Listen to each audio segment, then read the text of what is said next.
It's the 2nd of September and I'm Tom Glass and welcome to The Roast. Tonight, Prime Minister Tony Abbott has announced Australia will supply Kurdish forces in Iraq with weapons to fight ISIS. So I have hired an arms inventor to ensure that those weapons can't be used against us 10 years down the track, like what happened with America and Bin Laden, and Saddam Hussein, and Ho Chi Minh, and General Noriega and Joseph Stalin. You get the idea. All right, what's this one? This gun has a use-by date. After 5 years, it gets mouldy. Oh, and no one wants to shoot a mouldy gun. It's gross. This is the shopping trolley gun. Yep. You try and take this gun out of a war zone, it locks up. You can't use it. Plus, it'll never shoot straight. And this is the deposit gun. If you want your dollar coin back, you got to return the gun. Brilliant! Yes! Oh!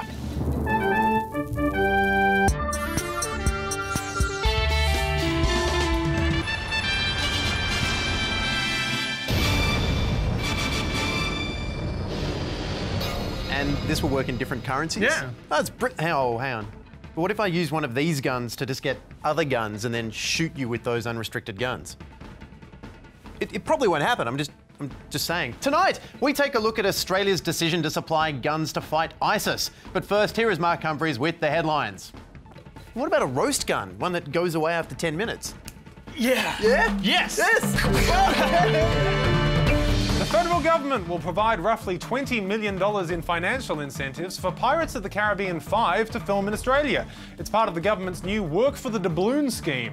Attorney General George Brandis... I'm sorry, that's our Attorney General George Brandis... made the announcement yesterday because people do have a right to be pirates, you know. So although $20 million is a huge incentive for Hollywood filmmakers, local filmmakers can rest assured the Australian government's got some big plans for them too. Screen Australia will incur a $25.1 million funding cut. Sorry, Australian filmmakers, you've got to cut back. The days of 10 canoes are over. That'll be just one canoe from now on, thank you very much. But of course, the new Pirates film will create jobs here, especially for those with skills in making unnecessary sequels. Singers Tom Jones and Olivia Newton-John will perform at this year's AFL Grand Final. As for current chart toppers, they can look forward to their chance to perform at the final in 2050. The AFL Grand Final, of course, is a wonderful opportunity for musicians to embarrass themselves in front of a national audience.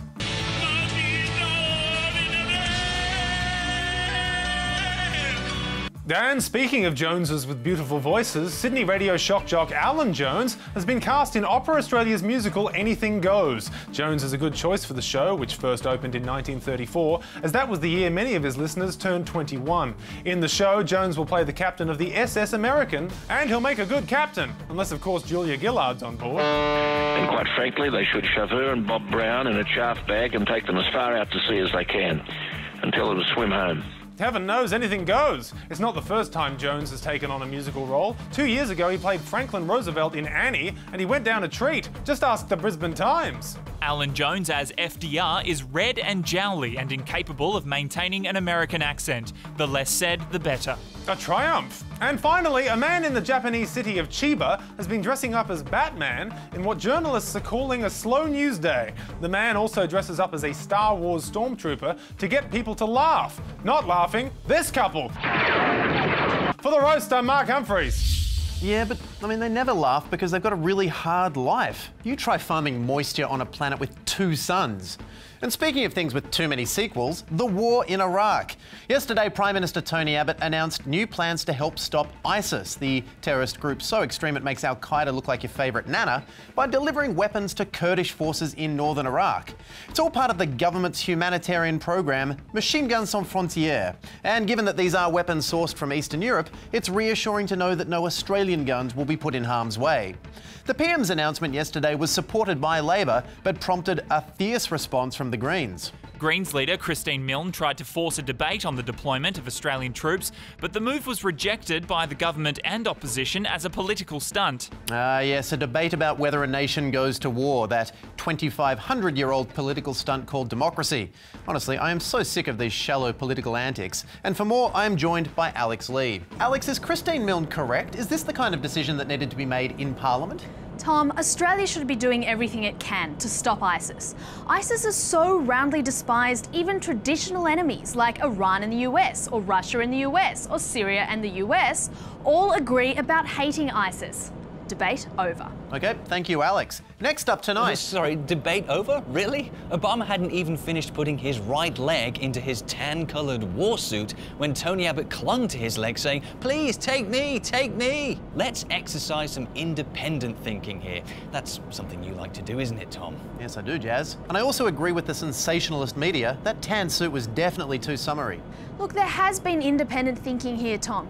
Abbott independently thought, let's help to stop ISIS. Debate over. Pack your flak jacket. Yeah, but Alex, what if Jazz is correct? I mean, shouldn't we run this by Parliament first? You know, ask Lambie and Brick and the whole colourful gang. Tom, this government is still trying to get its budget through the Senate. By the time we get a resolution in Parliament, everyone in ISIS will have died of natural causes. Besides, there's not even a requirement in Australian law to get permission from Parliament to declare full-scale war, let alone a limited operation like this. Yeah, it's not like that law exists anywhere else, apart from here. Yeah, I'm sure the Grand Duke of Luxembourg would constantly be marching his population of 500,000 to war if it wasn't for his pesky parliament. Tom, we don't have time to sit around and have a parliamentary opinion fest where Adam Band sings "What's so funny about peace, love and understanding." As Abbott said, we're not inclined to stand by in the face of preventable genocide. And Tom, I'd imagine a respected man like you would feel the same way. Oh, Alex. Don't play that card, Alex. No one here is pro-genocide. This is a question of escalation. We started by airdropping energy biscuits and bottled water to Yazidi refugees. Now we're supplying weapons to Kurdish troops. I mean, that's a bit of a step up. Here, have a biscuit. Oh, and a rocket-propelled grenade. You'd agree, wouldn't you, Tom? I mean, I suppose that is ramping things up a bit. Yes, but Tom, do you really want Australian troops on the ground risking their lives? It's better to equip the Kurds now rather than have to commit Australian troops later. That's true. I do like alive Australians. But we'll end up committing troops anyway. It starts with munitions, then airstrikes, then when they filter into cities alongside civilians and they start a guerrilla war, we realise airstrikes are as useful as bombing the haystack to get rid of the needle. Okay, so basically the choice is we engage in this limited military action with the risk of it becoming a long drawn-out stalemate, but we get to say we prevented a genocide, or we don't engage in more conflict in the Middle East and we'll just have to live with the fact that we didn't do the other thing. Yes. All right, well, I guess we'll just have to go and maybe ISIS will surrender. Yeah, laughter is the best medicine. Thank you both. And as it happens, the debate over whether or not to have a debate was not the only thing debated in Parliament yesterday. The House of Representatives, meanwhile, debated a separate motion condemning the actions of ISIS in Iraq. Both major parties spoke in support of the motion. So while there wasn't time to debate whether we should go to war, there was time to debate whether or not we should say we think those murderers are doing the wrong thing. Now, I'm not saying that was a redundant motion, but was anyone really going to oppose it? Unless the ISIS enthusiast party somehow got into the Senate with a weird preference deal, I think it's fair to say we are all opposed to terrorism. We'll be right back. Have you ever had something condemned by Australia's House of Representatives? Were you like, oh shit, I should stop doing this? Or did you keep trying to murder your way to a caliphate? We'd love to hear about it at TheRoastTV or #RoastTV. So stopping ISIS definitely seems like a good idea. But if we give weapons over to Kurdish forces, can we be sure they won't fall into the wrong hands? Say, for instance, to the Kurdish Workers' Party, otherwise known as the PKK. It is very messy. The PKK are the Kurds fighting in Syria, and they're actually branded a terrorist organization in the U.S. So and in Australia. And in Australia. Sure. So we might end up arming people that we consider terrorists, but don't say it's anything like when the Taliban got given American weapons and then used them against America. This is completely different. Because right now, as they say about ISIS, the enemy of my enemy is also an enemy of my other enemies. And we're still enemies, it's just there are like scales of enemyism, and these enemies are more ennemonious than the other enemies. So it's all good, for now. Because even if we do manage to push ISIS out of Iraq, where will they end up? Tom, what they need is a problem bag. Oh, I'm not familiar. Tom, a problem bag is a bag where I put all my problems that I don't want to have to deal with anymore. You know, the weird way I spell my name, backlash against the flipbook animation I made, you. Yeah, I mean, you got a lot of problems. But have you got a bag big enough to fit all of ISIS? Oh, this bag ought to do the trick. It's the Syria edition problem bag.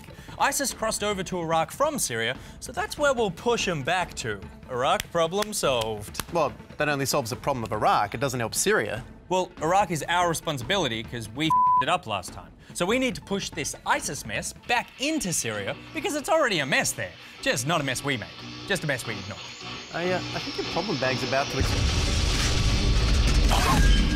Your problem bag exploded. My name is spelled Niche. Yeah, well, good night. Hey, do you think that could happen to the Syria bag? Nah. Maybe.